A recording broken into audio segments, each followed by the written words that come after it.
over here to the part that we've already started creating those roto nodes. And I'm just going to pull this over here to the side, and then let's go ahead and get another roto node plugged into that same read node here that we're using as our background. So I'll just hit the tab key and type in roto. We'll plug that in. Now what's really cool about this functionality here is that we can roto right here in 3D space. Whether or not you want to is really up to you.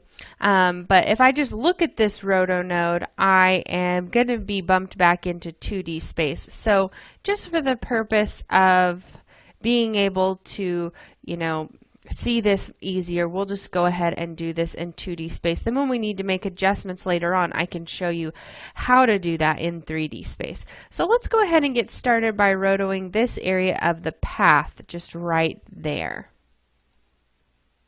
Okay, so let's go ahead and zoom in a little bit, and you can see I clicked and that actually created a Bezier, so I'll just select and delete that. I want to get started a little bit closer over here to the wall. So I'll just come over here and just select my Bezier. And we've done rotoscoping before, so you kind of are already familiar with this process from the other volumes that we've done. But I want to give you just kind of a very quick, rough look at kind of the areas that we're going to be rotoscoping, and then I've actually gone in and created some more fine-tuned rotoscopes for the different parts of this image that we can use as well. So there's one piece. Let's go ahead and create another roto, and we'll view this one now. So I'll just select that roto and hit the 1 key to look at it. And the next roto I want to make is going to be pretty difficult. It's going to have to go all through these trees here, then down around this area through this part, and then we're going to need to roto all of this area here for the railing, because I want this to be a separate piece where we can see parallax through the little holes in this railing. So let's go ahead and just get started like right about here. So the way that I would go about rotoscoping something like this would be just grabbing my Bezier, left clicking, and you might need to zoom in kind of closely to be able to see those edges. That looks pretty good. And then just kind of start coming through here and getting the main outline of that railing. Now, this is going to be one of the hardest pieces to rotoscope, aside from some of the trees and bits of foliage that we're trying to isolate. But other than that, this railing is going to be difficult because there are just so many pieces that need to be isolated. So you can kind of see how that looks. Now we've got this guy in here kind of randomly off in the background. You'd maybe not notice him right at first, but later on we'll definitely want to roto paint him out. But he's not actually a part of the rotoscope we're creating at the moment, so we can leave him in there for now. He's not hurting anybody. And then you would really want to go in and do this part very finely all around that foliage, which I do have a rotoscope that is like that, but just for our purposes here, I'm just going to really quickly go through and draw this because I don't want to waste your time watching me, doing this extremely meticulously. And we'll be, I'll just be tightening that up between lessons or using one of those ones that I've already created. So now I basically just have the outside kind of created for this. Then what you want to do is still go into the inside part and start rotoing out these little holes.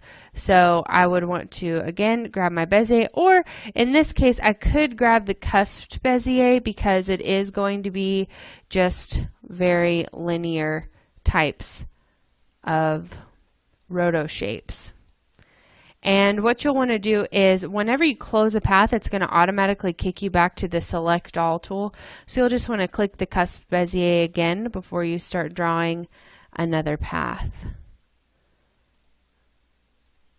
Okay, so you would want to repeat that step for all of these pieces through here, but you don't have to do it for this part at the bottom.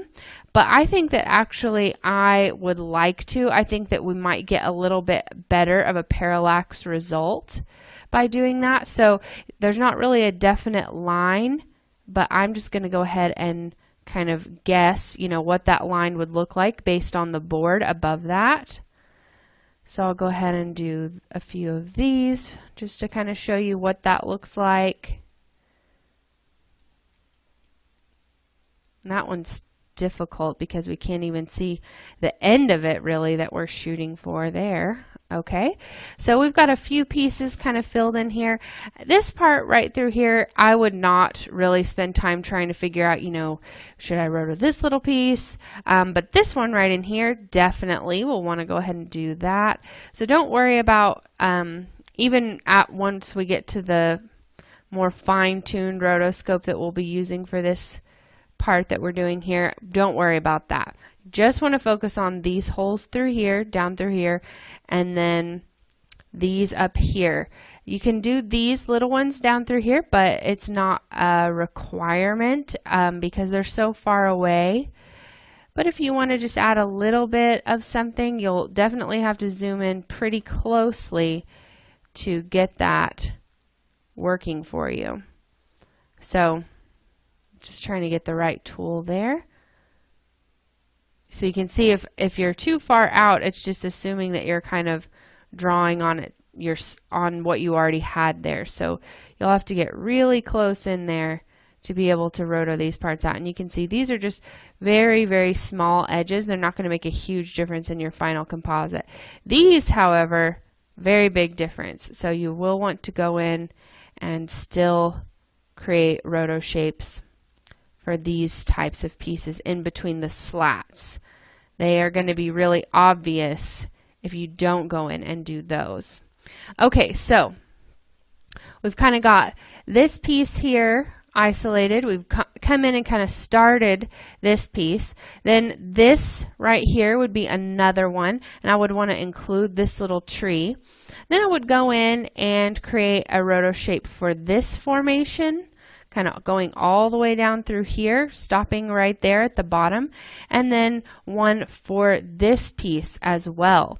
So this one, since it's kind of behind this piece, one of the things you could do, we'll just add another roto node, and I'll show you that process really quickly here.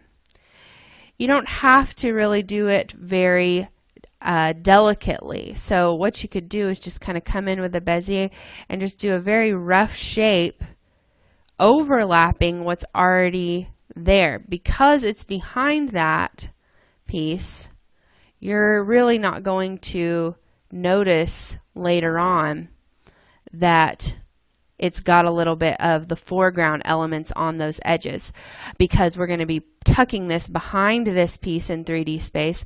And then we could actually use a Roto Paint node to kind of copy some of this information over this area here to really optimize that parallax. So I've got these rotoscopes up here that I've already created, and I'm just going to go ahead and let's grab these three that we've worked on, and we'll kind of pull them over to the side, and then we'll be able to plug these in here in a moment. Now let's move on to our next lesson, and we'll kind of continue on talking about this rotoscoping process and isolating the images, and then how those are going to start